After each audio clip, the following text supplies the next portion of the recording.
नमस्कार, मैं हूँ Drishti Jain and I welcome you to Ghatna Sutra. आज हम करेंगे 13 सितंबर 2025 के करंट अफेयर्स के important topics both prelims as well as mains point of view से।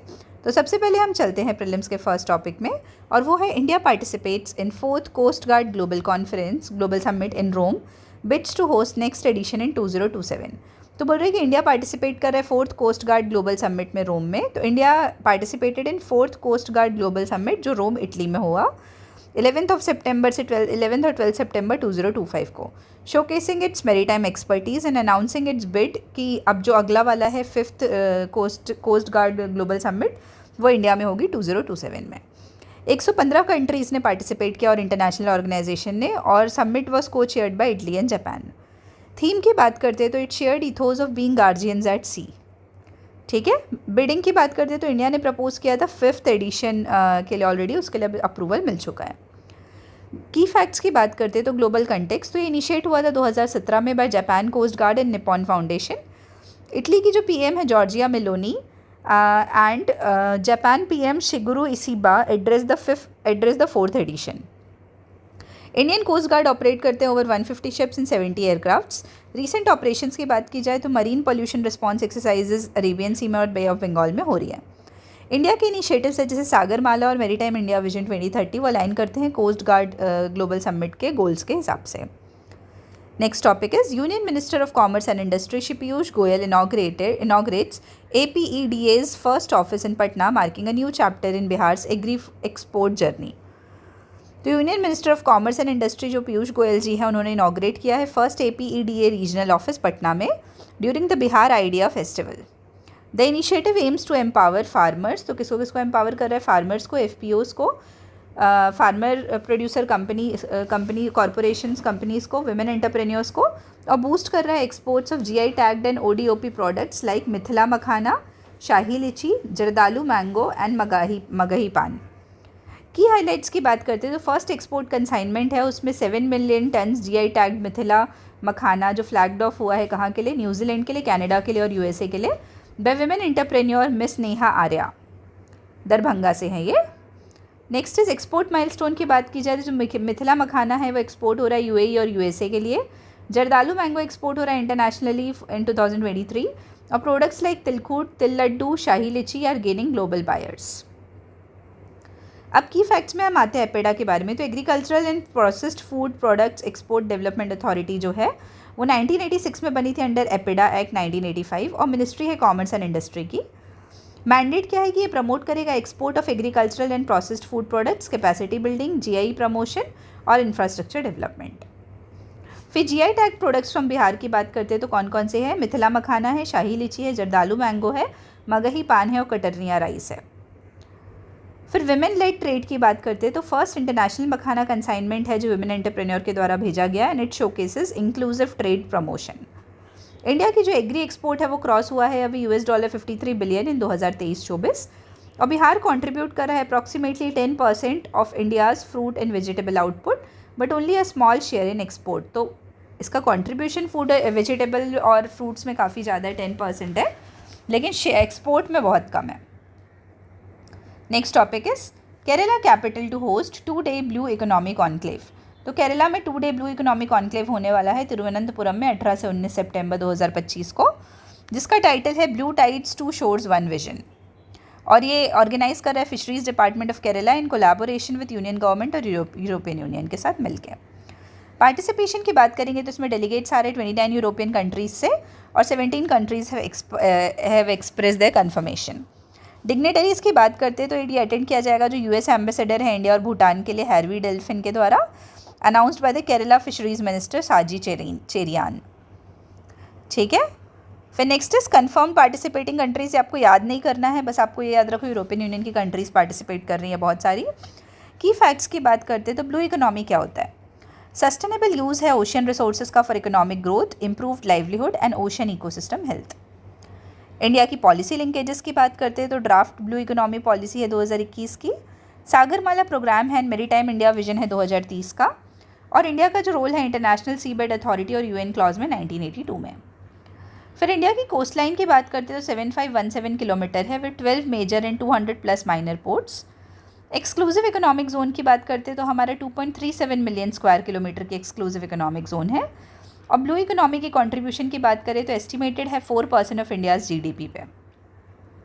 केरला के फिशरीज सेक्टर की बात करते हैं तो कंट्रीब्यूट करता है 11% of India's total marine fish production. और इंडिया एक्टिवली पार्टिसिपेट करती है इंडियन ओशन रिम एसोसिएशन में, ग्लोबल ओशन ऑब्जर्विंग सिस्टम में फॉर ब्लू इकोनॉमी इनिशिएटिव्स।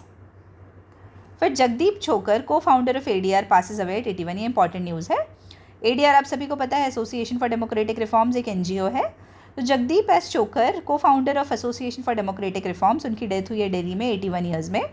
ये एक टीचर थे, रिसर्चर थे, राइटर थे, कंजर्वेशनिस्ट थे, लॉयर थे और relentless advocate for democratic reforms and electoral transparency. इन्होंने इंडियन रेलवेज़ में अपना करियर स्टार्ट किया था। फिर उन्होंने बाद में जाके एमबीए किया दिल्ली यूनिवर्सिटी से and PhD from Louisiana state university. IIM Ahmedabad join किया था इन्होंने as a professor for organisational behaviour. और फाइनली 1999 में इन्होंने एडीआर फाउंड किया। ठीक है। Post retirement associated with Aajeevika bureau for migrant workers right, important. अब एडीआर के बारे में देखते हैं तो 1999 में बना, 2-3 आईआईएम के प्रोफेसर्स ने मिलकर बनाया था इसको। फिर उसके बाद हेडक्वार्टर है न्यू दिल्ली में और फोकस था इलेक्टोरल रिफॉर्म्स में, पॉलिटिकल ट्रांसपेरेंसी में, कैंडिडेट्स एफिडेविट डिस्क्लोजर्स में, analysis of MPs MLAs, criminal, financial and educational backgrounds पे। नोटेबल केसेस की बात करते हैं तो जो एडीआर पिटिशंस है that led to mandatory disclosure of criminal records, assets, liabilities, education of candidates. ये एससी जजमेंट तो 2002 में आया था, उससे रिलेटेड हम बात कर रहे हैं। और इसी के एडवोकेसी के कारण इलेक्टोरल बॉन्ड स्कीम से रिलेटेड जो भी चेंजेस आए थे वो इन्हीं के कारण आए थे। अब एडीआर के 2024 के रिपोर्ट की बात की जाए तो over 40% of MPs in Lok Sabha have declared criminal cases and approximately 90% are crorepati's. Next topic is CP Radhakrishnan takes oath as 15th Vice President of India. ये इंपॉर्टेंट है, नंबर याद रखिएगा कौन से नंबर के हैं, तो 15th नंबर के। तो CP Radhakrishnan was sworn in as the 15th Vice President of India at Rashtrapati Bhavan. तो ओथ कौन दिलाता है, ये इंपॉर्टेंट है, ध्यान रखना है। तो वाइस प्रेसिडेंट को प्रेसिडेंट ओथ दिलाती है। तो the oath was administered by honourable president Droupadi Murmu ji. अब की हाइलाइट्स में देखते हैं तो जो वाइस प्रेसिडेंट है वो एक्स ऑफिशियो चेयरमैन होते हैं राज्यसभा के under article 64 of the constitution. और सीपी राधाकृष्णन जी ने सक्सीड किया जगदीप धाकर जी को, जो रिज़ाइन किया जुलाई 2025 में। ठीक है। और फर्स्ट वाइस प्रेसिडेंट कौन थे अपने, डॉक्टर एस राधाकृष्णन 1952 से 62 तक। और current leader of opposition Rajya Sabha में कौन है, मल्लिकार्जुन खड़गे ji. Next important topic is headline is Sushila Karki sworn in as Nepal's first women prime minister.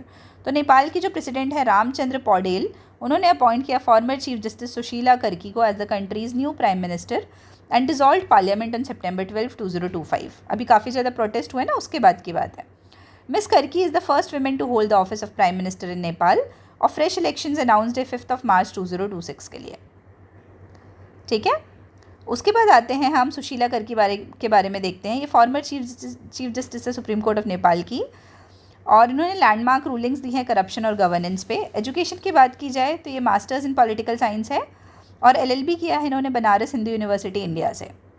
And she is recognised for anti corruption judgments and ethos of transparent governance. ठीक है।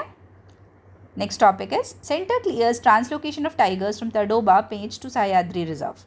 तो यूनियन एनवायरमेंट मिनिस्ट्री ने approve कर दिया है capture and translocation of 8 tigers. कहाँ से, तडोबा, अंधेरी और पेंच रिजर्व से सह्याद्री टाइगर रिजर्व महाराष्ट्र में on September 12, 2025। The move aims to revive the big cat population in western Ghats following recommendations from national tiger conservation authority. किससे अप्रूवल मिला है, नेशनल टाइगर कंजर्वेशन अथॉरिटी से। अब जो सह्याद्री टाइगर रिजर्व है महाराष्ट्र में लोकेटेड है, नोटिफाई हुआ था 2010 में और स्पैन करता है 1165 square kilometre across Kolhapur, Sangli, Satara, Ratnagiri districts. और पार्टनर कौन है, wildlife institute of India. अब NTCA की बात करते हैं तो NTCA एक स्टैट्यूटरी बॉडी है under wildlife protection act 1972, जिसका हेडक्वार्टर है न्यू दिल्ली में। सह्याद्री टाइगर रिजर्व की बात करते हैं तो ये कनेक्ट करता है मेजर रिवर्स जैसे कृष्णा और Varna, vital for ecology and livelihood. Other reserves की बात करते हैं तो Tadoba, Andheri and Pench are the source population in Maharashtra. Sahyadri tiger reserve can hold over 20 tigers as per WIIN state assessments. और हाइड्रोलॉजी की बात की जाए तो सह्याद्री टाइगर रिजर्व है, प्रोटेक्ट करता है फॉरेस्ट के कैचमेंट को of Krishna and Varna rivers. और हैबिटेट कनेक्टिविटी देखी जाए तो रिवाइव करता है corridors for tiger movement between Maharashtra, Karnataka और गोवा फॉरेस्ट। तो आई होप ये प्रीलिम्स वाला टॉपिक क्लियर है। अब हम आते हैं मेंस के इंपॉर्टेंट एडिटोरियल्स में। तो first one is the RTI shift to a right to deny information. तो इसमें हमको देखना है राइट टू इन्फॉर्मेशन एक्ट के बारे में। तो right to information act once a powerful tool for transparency, ये चैलेंजेस फेस कर रहा है after the amendment of section 8(1) clause J and its interaction with digital personal data protection act 2023 में जो आया था उससे रिलेटेड। तो अभी हम देखेंगे कि क्या इश्यूज़ है और हम इसको रिजॉल्व कैसे कर सकते हैं।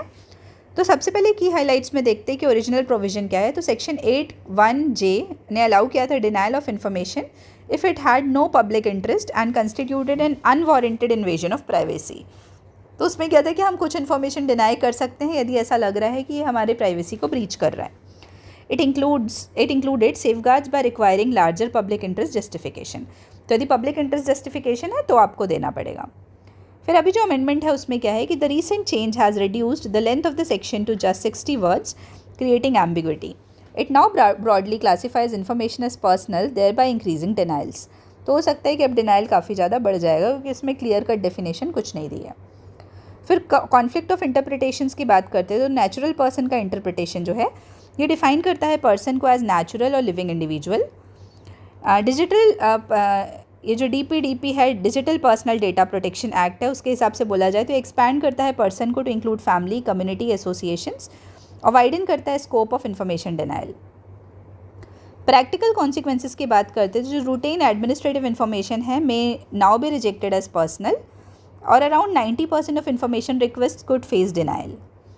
जो पब्लिक इन्फॉर्मेशन ऑफिसर्स हैं वो फियर कर रहे पेनाल्टीज एंड में रिजेक्ट मोर एप्लीकेशंस। इम्पैक्ट क्या है ट्रांसपेरेंसी में कि ये रेस्ट्रिक्ट करता है पब्लिक मॉनिटरिंग को, फैसिलिटेट करता है करप्शन को और वीकेन करता है सिटीजन्स एबिलिटी को टू होल्ड गवर्नमेंट अकाउंटेबल। ठीक है, अब हम देखते हैं फैसिलिटेटिंग करप्शन हेडिंग में। तो ये कर्टेल करता है public audit of financial dealings, salaries, tenders और एक्सपेंडिचर को। वीकेन करता है सोशल ऑडिट को विच हैव बीन की टू एक्सपोजिंग इरेगुलरिटीज़ और सिटीजन्स ओवरसाइड मैकेनिज्म जो ऑलरेडी लिमिटेड है दैट विल बी फर्दर एरोडेड। ठीक है, सिटीजन्स और इंस्टीट्यूशंस की बात करते हैं। तो citizens right to information a part of article 19 clause 1A जिसमें freedom of speech and expression है ये अंडरमाइन हो रहा है। Accountability of public servants reduces. Civil society monitoring of schemes like MG NREGA, PDS और पेंशन ये भी वीकन हो रहे हैं। Apathy and call to action. तो डिक्लाइन इन पब्लिक और media engagement has worsened the situation और रिसेंट फोकस है जो अमेंडमेंट्स में वो हाईलाइट करता है एक पुशबैक अगेंस्ट ट्रांसपेरेंसी और without citizen mobilisation accountability further shrink हो सकती है। इसके लिए हम सॉल्यूशन क्या दे सकते हैं। तो clear definition of personal information होना चाहिए जो डिस्टिंग्विश करेगा प्राइवेट और पब्लिक इंटरेस्ट डाटा के बीच में। बैलेंस करना है प्राइवेसी और ट्रांसपेरेंसी को जिससे हम हार्मोनाइज कर पाएँ RTI और DPDP act to protect individual dignity और साथ ही साथ इंश्योर कर पाएँ अकाउंटेबिलिटी को। स्ट्रेंथन करना है PIO को और CIC को जिसमें हम ट्रेन कर सके autonomy for officials to apply rules fairly. Judicial oversight की बात करते तो courts must interpret provisions narrowly to favour transparency और सिटीजन मोबिलाइजेशन की बात करेंगे तो सिविल सोसाइटी और media should actively safeguard RTI as a democratic right. तो आई होप ये एडिटोरियल क्लियर है। अब हम आते हैं नेक्स्ट एडिटोरियल में, एज ऑफ डूइंग साइंस। तो ये साइंटिफिक रिसर्च और कितनी आसानी है, कितनी दिक्कतें हैं, वो सब हमको देखना है इसमें। तो इंडिया का जो ग्लोबल रिसर्च प्रोफाइल है वो बहुत मॉडेस्ट है, contributing only 2.5% of the most cited papers and 7% of the most cited researchers worldwide. इसमें कंट्रीज़ कौन कौन सी है, जैसे चाइना देख लो, वो रैपिडली एक्सपैंड कर रही है अपने साइंटिफिक डोमिनेंस को through aggressive recruitment and ecosystem strengthening. की हाइलाइट्स की बात करते हैं, जो इंडिया का पोजीशन है वो रैंक है टॉप 5 में 29 टेक्नोलॉजीज़ में, but lacks a robust ecosystem for sustained global breakthrough. सिर्फ 15% ऑफ STEM PhDs हैं इंडिया में जो सिक्योर कर रही है tenure track jobs within 5 years। Many Indian origin PhDs और postdocs abroad remain stranded क्योंकि लिमिटेड डोमेस्टिक अपॉर्चुनिटीज़ हैं।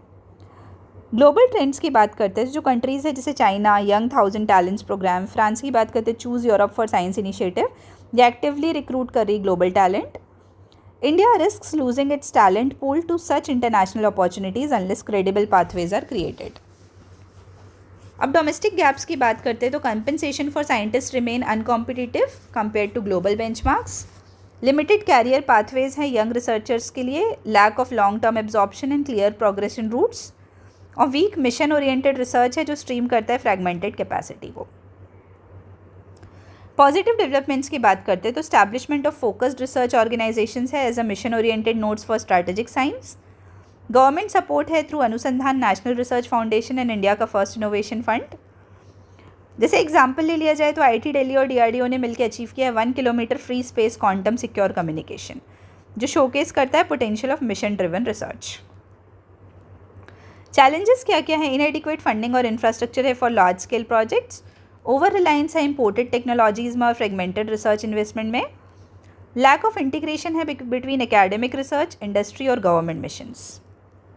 ठीक है, वे फॉरवर्ड में आते हैं हम तो अट्रैक्ट करना है ग्लोबल टैलेंट को जिससे हम डेवलप कर सके structured programmes like China's talent schemes offering competitive compensation and long term research opportunities.